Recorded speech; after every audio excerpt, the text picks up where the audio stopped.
Let's do it. I'm a very big Marvel fan. Kids my age don't usually know the impact of what producers have in movies. So could you just explain what you do to me, please? Yeah, sure. I think as a producer, you're in charge of making sure that the entirety of the movie feels cohesive, that the tone works, that you come in on budget, that you come in on time, and that everybody understands what they're doing at any given time. So, you know, a movie this size, at some points you have 250 people working on the crew at the same time, and making sure they all understand what you're trying to achieve with a specific shot or a specific piece of action takes a ton of communication, and my job is to make sure everybody knows what they're doing.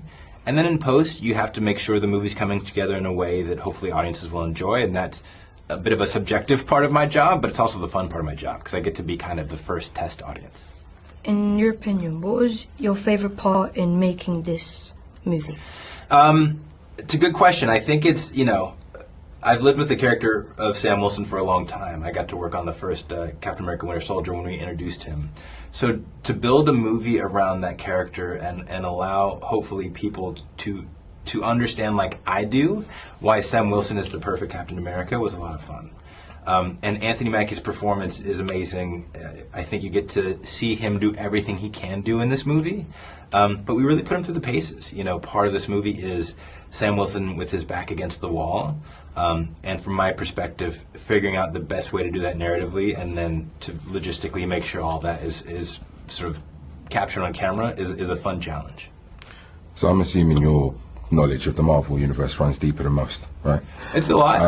So I wondered what part of this Captain America movie was, for you, integral, had to be a part of the story that was being told. I mean, one of the big touchstones for us was Steve Englehart's run on Captain America from 1974, the Secret Empire run. In that run, which was an allegory for sort of the U.S. Watergate scandal, Captain America was challenged by the president and sort of by the halls of power. And I thought that, look, anytime you have a character named Captain America, having him deal with the government of which some people may feel like he represents, is really interesting. And certainly for Sam Wilson, a human, a modern human, unlike Steve Rogers, who was a man out of time and thus kind of disconnected from modern reality anyway, I think the way Sam walks through the halls of powers and understands what he can and cannot accomplish as Captain America makes this pretty interesting. So, and as we were building the film, we knew that if we were going to deal with Washington, D.C., we should probably deal with the president. And we'd sort of set Thaddeus Ross on this trajectory to become president, even in Civil War when he was the Secretary of State. So to see these two men at the sort of height of their powers on opposite sides of an issue allowed us to build some really cool drama between these two actors. A black Captain America. Yeah.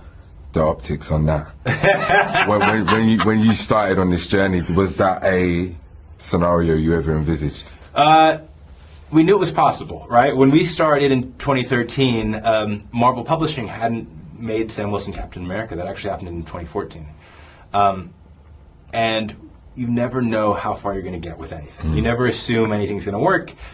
You can kind of hope, you can kind of dream, but as the pieces started to fall into place, and frankly, as audiences started to sort of embrace Sam Wilson, we knew it was possible.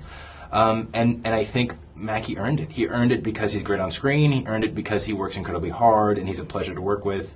And I think if there are doubters going into this movie, I don't think there will be doubters coming out of it. It's an amalgamation of characters as well, right? And I thought that was, in terms of Falcon and Captain America, and I just thought that dynamic was also a twist maybe one didn't see coming. So, yeah, and I think... You had fun with it, right? We had a ton of fun with it. I mean, and I think because he doesn't really leave his Falcon persona completely behind, he keeps those wings, it allowed us to build Captain America action that you've not seen before, right? He's not just Steve Rogers, who was a super soldier and could do things Sam couldn't do. Sam can do stuff that Steve could never do, and I think that makes this Captain America his own character. When you're thinking about the fact that there's so many people waiting for the next, right? How does that impact on your delivery and just working with this project in particular?